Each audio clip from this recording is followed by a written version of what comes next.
ఇంకో 30 నిమిషాల్లో ఇంటర్వ్యూ ఉంది. అది చలపతి చౌదరి, ఇందాక చదివాను కదా ఒక రెడ్డి, ఆ రెడ్డి పెట్టిన పోస్ట్ అనమాట. ఇంకో 30 నిమిషాల్లో ఇంటర్వ్యూ ఉంది. ఉదయం అనగా కరెంటు పోయింది గుంటూరులో, ఇంకా రాలేదు. 8 నెలలు వెయిట్ చేస్తే ఒక ఇంటర్వ్యూ షెడ్యూల్ అయింది. ఈ జాబ్ కూడా రాకపోతే మా కుటుంబం రోడ్డున పడుద్ది. ప్లీజ్ నారా లోకేష్ గారు, సార్ కరెంట్ వచ్చేలా చూడండి. ఈ మంచి ప్రభుత్వంలో మాలాంటి యువత పరిస్థితి అంతేనా? మీరు ఇస్తానన్న 20 లక్షల ఉద్యోగాలు ఇవ్వకపోగా కరెంటు కొలతలు ఏంటి సార్ అంటే నేను ఎందుకు చెప్తున్నానంటే, నిజంగా ఈ నెరేషన్ చూసి ఒక నిమిషం ఆగి మనం చదువుతాం. అది నిజమేమేనేమో అని మనలాంటి వాళ్ళకి మ్యాక్సిమం పొలిటికల్గా కొంచెం యాక్టివ్గా ఉన్న వాళ్ళకి అర్థమవుతుంది. కానీ సామాన్యమైన ప్రజల పరిస్థితి ఏంటంటే, నిజంగా అక్కడ అలా అయిందేమో, అయ్యో పాపం అంటే వాళ్ళు ఏం చేస్తారంటే గ్రౌండ్ ప్రిపేర్ చేస్తారనమాట ఈ ఫేక్ ఐడీలతోని, ఫేక్ ప్రచారాలతోని. మీరు మొన్న చూశారు జగన్మోహన్ రెడ్డి ఒక పరామర్శలకు ఏ పరామర్శలకు వెళ్తాడో మీకు తెలుసు. ఒక గాంజా బ్యాచ్ దగ్గర పరామర్శ వెళ్తాడు, ఒక బెట్టింగ్ బ్యాచ్ల దగ్గరికి పరామర్శలకు వెళ్తాడు. వెళ్తూ సింగయ్య లాంటి కార్యకర్తలు చంపుకుంటూ పోతూ ఉంటాడు. అయినా కూడా మనం ఏమీ మాట్లాడకూడదు అంటాడు, అవి అక్రమ కేసులు అంటాడు. మళ్ళీ పైగా ఈరోజు బయటకు వచ్చి ఇలాంటి ఆర్గనైజ్డ్ క్రైమ్కి తెరలేపి ఇలాంటి వాళ్ళందరినీ కూడా పెంచి పోషించే పరిస్థితి. ఆఖరికి ఈరోజు మీరు నమ్ముతారా సార్, ప్రతి ఒక్క జిల్లా ఎస్పీలకి కూడా ఇన్స్ట్రక్షన్స్ ఇచ్చారు డిపార్ట్మెంట్, మేమందరం కలిపి అవేర్నెస్ క్రియేట్ చేయండి. సోషల్ మీడియాలో ఏదొస్తే దాని మీద వెంటనే రియాక్ట్ అవ్వకండి, వెంటనే దాని మీద మీరు రియాక్ట్ అయ్యి ఏపడితే పోస్టులు పెట్టమాకండి, నిజాలు ఏమిటో తెలుసుకోండి అని అందరు ఎస్పీలకి కూడా డీజీపీ గారు ఒక సర్క్యులరే పంపించిన పరిస్థితి అధ్యక్ష. అంటే ఈరోజు ఎంత దారుణమైన సిచ్యువేషన్లో మనం ఉన్నామో కూడా మనం చూడాలి అధ్యక్ష.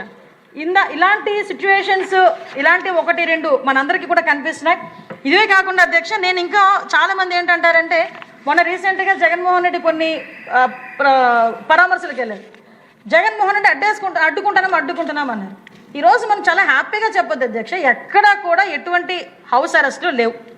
మనం ఎవరైనా ఎక్కడికైనా వెళ్ళి పరామర్శించి రావాలంటే అది నువ్వు గంజాయి వాడిని పరామర్శిస్తావో, లేకపోతే మీ తల్లిని పరామర్శించుకుంటావో, మీ చెల్లినే పరామర్శించుకుంటావో, లేకపోతే మీ ఇంట్లో ఎవరైనా గోండానే పరామర్శించుకుంటావో, ఒక ఎక్స్ సీఎంగా అతనికి ఇవ్వాల్సిన ప్రొడక్షన్ అతనికి ఇచ్చి పంపిస్తూ ఉంటే దాన్ని కూడా ఈరోజు మిస్యూజ్ చేసుకొని దాన్ని కూడా సోషల్ మీడియాలో ఇష్టానుసారంగా బ్యాడ్ ప్రోపగండా చేయటం, ఫేక్ ప్రోపగండా చేయటం చేసే పరిస్థితులు.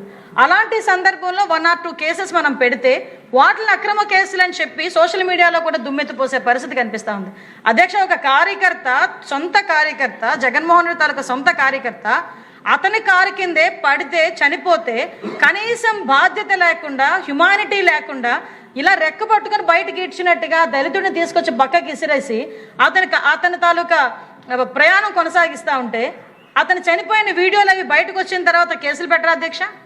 కేసులు పెట్టకూడదు అధ్యక్ష.